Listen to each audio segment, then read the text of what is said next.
Le Flash Info avec le centre de stockage de la Manche. La nouvelle est tombée hier au Conseil des ministres. La Manche change de préfet. Daniel Polvé-Montmasson est remplacé par Jacques Witkowski.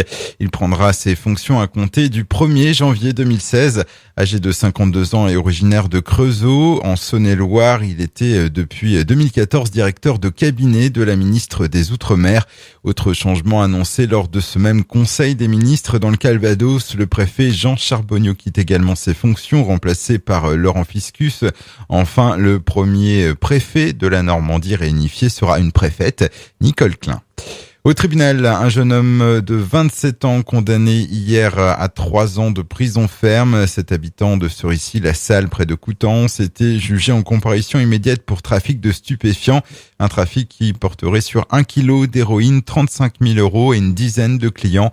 L'homme était aussi bien connu de la justice avec déjà 9 condamnations à son actif. Les caisses d'allocation familiale de la Manche en grève aujourd'hui. Des perturbations sont à prévoir dans les centres de Cherbourg, d'Avranches, de Coutances et de Carentan. Un mouvement à l'appel de la CGT qui réclame une amélioration de l'accueil téléphonique des usagers. Le syndicat demande aussi des moyens et des effectifs supplémentaires. À Areva-la-Hague, Force ouvrière devient l'organisation syndicale majoritaire. C'est le résultat des élections professionnelles à l'usine de La Hague. FO va désormais gérer le comité d'établissement où elle disposera de 5 élus titulaires et de 6 suppléants. Le syndicat pourra aussi compter sur 10 titulaires délégués du personnel. Et puis en tennis, Jo-Wilfried Tsonga a remporté hier l'Open de Caen et entame ainsi de la meilleure des façons sa préparation pour la saison 2016.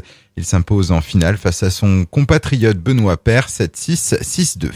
Le Flash Info vous a été présenté par Landra, centre de stockage de la Manche à Digulleville. Pour en savoir plus et visiter notre centre, 0810 120 172, coup d'un appel local.